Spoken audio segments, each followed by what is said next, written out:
Let's start the topic. Error વિશે આજે ચર્ચા કરીએ.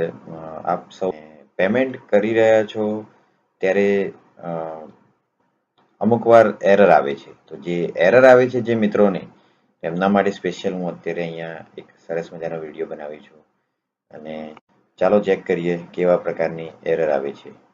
તો સૌપ્રથમ આપણે પેમેન્ટ ફાઇલ આપને મેકરમાં જઈને બનાવી હશે તેને એપ્રૂવ કરી હશે ચેકરમાં જઈને. અને નોર્મલી આપ સૌ ડીએસસીથી પેમેન્ટ કરતા હશો ત્યારે લાસ્ટ સ્ટેપ તેનું છે ઈ પેમેન્ટમાં જઈને ડીએસસી સાઇન પેમેન્ટ ફાઇલ વિનેપ ખોલો છો. ત્યારે અહીંયા મેં મહિલા સભ્યનું ચેકર ખોલેલું છે, કારણ કે મેં અગાઉ પણ આપને કીધું છે મહિલા સભ્યને આપણે સિગ્નેચરી લેવલ 1 આપેલું છે, એટલે પહેલાં એમના ચેકરમાં જઈને આપણે એપ્રૂવ કરવાનું છે, આપણી સાઇન એનરોલ કરવાની છે. તો અહીંયા લાસ્ટ સ્ટેપ જે આપ સૌ કરો છો તે કરવા જઈ રહ્યો છું. મેં એક પેમેન્ટ ફાઇલ બનાવી દીધી છે અહીંયા. ચાલો ચેક કરીએ. અહીંયા આપ જોઈ રહ્યા છો કે પેમેન્ટ ફાઇલ અહીંયા દર્શાવી છે, અને હું અહીંયા સાઇન ડિજિટલ સિગ્નેચર એપ્લાય કરવા જઈ રહ્યો છું. આપ સૌ જોઈ રહ્યા છો અહીંયા કે એક એરર આવી રહી છે. Enrolment file is not signed by user defined in signatory configuration. Means તમારી એનરોલમેન્ટ ફાઇલ જે તમે બનાવી છે તે અથવા તમારું જે પેમેન્ટ ફાઇલ બનાવી છે તે કોઈક એરરથી અટકી રહી છે સિગ્નેચરી કન્ફિગ્યુરેશનમાં. તો ચાલો આપણે એ એરરને સોલ્વ કરીએ. તો આ વિડીયો ધ્યાનથી જોશો અને આપણે એરરને સોલ્વ કરવા જઈ રહ્યા છીએ. તો એરરને સોલ્વ કરવા માટે તમારે સિગ્નેચરી કન્ફિગ્યુરેશનને રિફ્રેશ કરવું પડશે. તો એના માટે સિગ્નેચરી કન્ફિગ્યુરેશન અગાઉ આપણે વિડીયોમાં જોયું છે કે તે એડમિન લોગિનમાં આપણે બનાવ્યું છે. તો ચાલો આપણે એડમિન લોગિનમાં લોગિન થઈએ. અહીંયા હું એડમિન લોગિનમાં લોગિન થયો છું. આપણું સ્ટેપ હતું સિગ્નેચરી કન્ફિગ્યુરેશનને જે આપણે એડ કર્યું હતું તે. બેંકમાં જઈશું, સિગ્નેચરી કન્ફિગ્યુરેશનમાં જઈશું. એરર સિગ્નેચરી કન્ફિગ્યુરેશનની છે, એટલે આપણે એડમિન લોગિનમાં સિગ્નેચરી કન્ફિગ્યુરેશન વાળા સ્ટેપમાં જઈશું.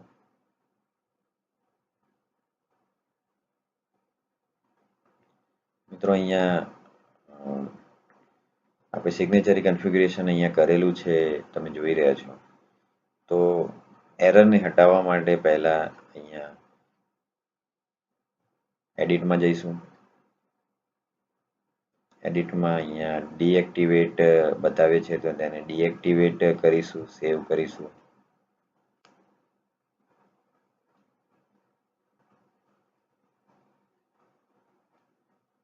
લખાઈને આવ્યું છે signatory has been updated successfully. Okay. અને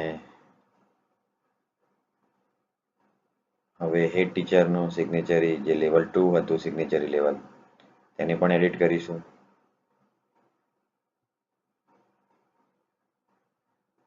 એને પણ ડીએક્ટિવેટ કરીશું,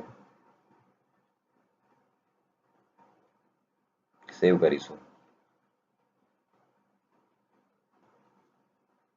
સિગ્નેચરી હેઝ બીન અપડેટેડ સક્સેસફુલી.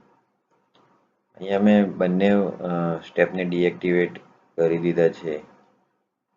હવે ફરી સિગ્નેચરી લેવલ 1 કે જ્યાં મહિલા પ્રોમિનન્ટ છે તેને ફરી હું એડિટ ઓપ્શન ઉપર એડિટમાં જઈશ, એક્ટિવેટ કરીશ, સેવ કરીશ.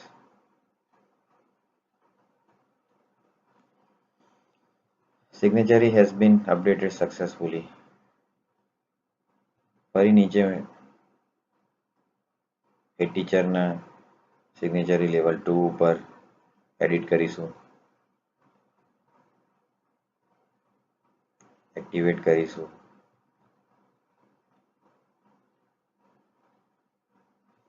સિગ્નેચરી હેઝ બીન અપડેટેડ સક્સેસફુલી. હવે એકવાર લોગ આઉટ થઈશું.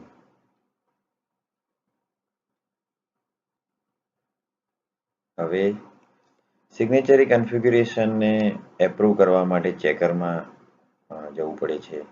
તો ચાલો આપણે બંને ચેકર એકવાર લોગિન કરવા પડશે. અહીંયા હું પહેલા મહિલા સભ્યનું ચેકર લોગિન કરીશ.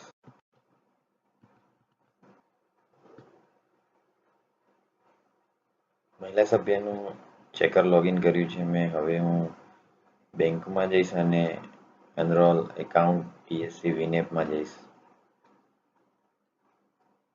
અહીંયા તમે જોઈ શકો છો કે મેં સિગ્નેચર કન્ફિગ્યુરેશનને રિફ્રેશ આપ્યું હતું અને અહીંયા બતાવી રહ્યું છે, તો તેને એપ્રૂવ કરવું પડશે.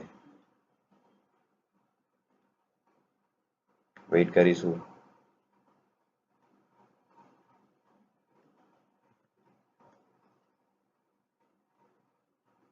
અહીંયા નીચે આપ જોઈ શકો છો કે પેજ ખુલી ગયું છે.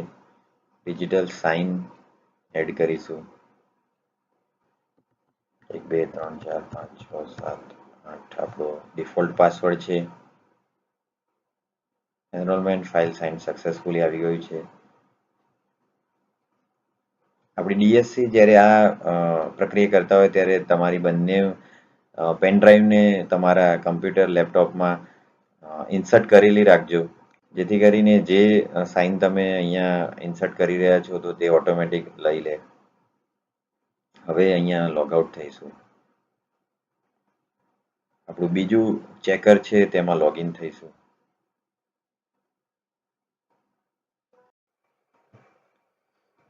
અહીંયા આપણે પ્રિન્સિપલના ચેકરમાં એટલે કે બીજા ચેકરમાં લોગિન થયા છીએ અને એ જ પ્રોસેસ જે મહિલા સભ્યના ચેકરમાં કરી હતી તે જ પ્રોસેસ અહીંયા કરવાનું છે. બેંકમાં જવાનું છે, એનરોલ એકાઉન્ટ ડીએસસી વિનેપમાં જવાનું છે. ચેકબોક્સ ઉપર ક્લિક કરીશું અને સાઇન એનરોલમેન્ટ ફાઇલ ઉપર ક્લિક કરીશું. યાદ રાખજો મિત્રો કે આપણે સિગ્નેચરી કન્ફિગ્યુરેશનને એપ્રૂવ કરવા જઈ રહ્યા છીએ. અહીંયા નવું બોક્સ ખુલ્યું છે, એમાં ડિજિટલ સાઇન ઉપર ક્લિક કરીશું. 2 3 4 5 6 7 8 આપણો ડિફોલ્ટ પાસવર્ડ નાખી. DSC enrolment file sign successfully લખાઈને આવી ગયું છે. ઓકે, અહીંયા પ્રોસેસ આપણી પૂરી થાય છે.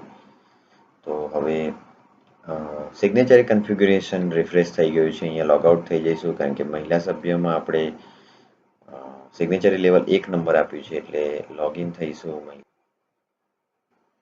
મહિલા સભ્યમાં લોગિન થયા પછી આપણે ઈ પેમેન્ટમાં જે પ્રોસેસ કરીએ છીએ તે જ ડીએસસી સાઇન પેમેન્ટ ફાઇલ વિનેપમાં જઈશું. 24 25 સિલેક્ટ કરીશું. જે એરર આવતી હતી તે અહીંયા જ આવતી હતી. અહીંયા આપણું જે વાઉચર છે એ બતાવી રહ્યું છે. ચેકબોક્સ ઉપર ક્લિક કર્યા પછી એપ્લાય ડિજિટલ સિગ્નેચર કરીશું. ચલો દેખીએ આપણે અત્યારે કોઈ એરર આવે છે કે કેમ, કારણ કે આપણે ડિજિટલ સિગ્નેચરને કરી દીધું છે રિફ્રેશ. ડિજિટલ સાઇન ઉપર ક્લિક કરીશું.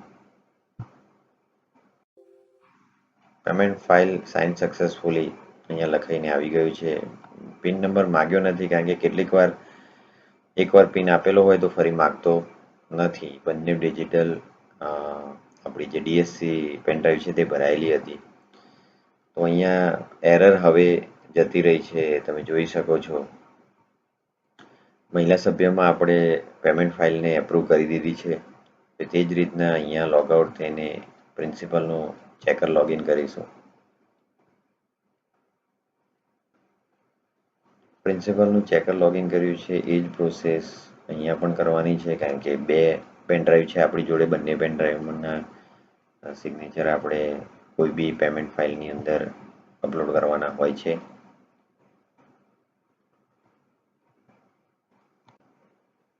આપ જોઈ શકો છો કે અહીંયા પણ પેમેન્ટ ફાઇલ બતાવે છે. અહીંયા પણ આપણે એપ્લાય ડિજિટલ સિગ્નેચર કરીશું. વેઇટ કરીશું. રિફ્રેશ થઈ રહ્યું છે પેજ. નવું પેજ ખુલશે. અહીંયા નવું પેજ ખુલ્યું છે. ડિજિટલ સાઇન ઉપર ક્લિક કરીશું. તો મિત્રો આપ જોઈ શકો છો કે પેમેન્ટ ફાઇલ સાઇન સક્સેસફુલી બંને ચેકરમાં આપણે સિગ્નેચરી પેમેન્ટ ફાઇલમાં અપલોડ કરી દીધી છે. હવે એના નિશ્ચિત સમય મુજબ પેમેન્ટ થઈ જશે જે તે પાર્ટીના ખાતામાં. અને આપ જોઈ શકો છો કે એરર અહીંયા જતી રહી છે. જે વિડીયો બનાવવાનો હેતુ હતો તે અહીંયા આપ જોઈ શકો છો કે સિગ્નેચર કન્ફિગ્યુરેશનની જે એરર આવતી હતી તે એરર નીકળી ગઈ છે. એટલે કે કહેવાનો મતલબ એટલો છે કે અહીંયા આપણે સિગ્નેચર કન્ફિગ્યુરેશનને જ્યારે રિફ્રેશ કરવું હોય ત્યારે બંને જ્યારે કરવું હોય ત્યારે આપણે એડમિન લોગિનમાં જવાનું થાય ને એડમિન લોગિનમાં જઈને એક્ટિવ ડીએક્ટિવ અને ડીએક્ટિવ એક્ટિવ બંને લેવલને કરવું પડશે અને ત્યારબાદ બંને ચેકરમાં જઈને તેને એપ્રુવ આપવું પડશે. ત્યારબાદ આપણે પેમેન્ટ ફાઇલને સક્સેસફુલી પેમેન્ટ ફાઇલમાં સિગ્નેચર નાખી શક્યા છીએ. તો અહીંયા ટોપિકને આપણે પૂરો કરીએ છીએ અને તમારી જે એરર આવતી હતી તેને આપણે દૂર કરી શકીએ છીએ. આશા છે કે તમે આ વિડીયોની મદદથી તમારી એરરને દૂર કરી શકશો. Thank you. અહીંયા હું લોકઆઉટ કરું છું. થેન્ક યુ મિત્રો. વધુને વધુ પીએફએમએસને લગતા વિડીયો જોવા માટે મારી ચેનલ વડિયા પ્રાથમિક શાળાની ચેનલ ઉપર આપ જોતા રહો. હું સમયાંતરે એના લગતા જે પ્રશ્નો છે તેના વિડીયો અપલોડ કરતો રહીશ.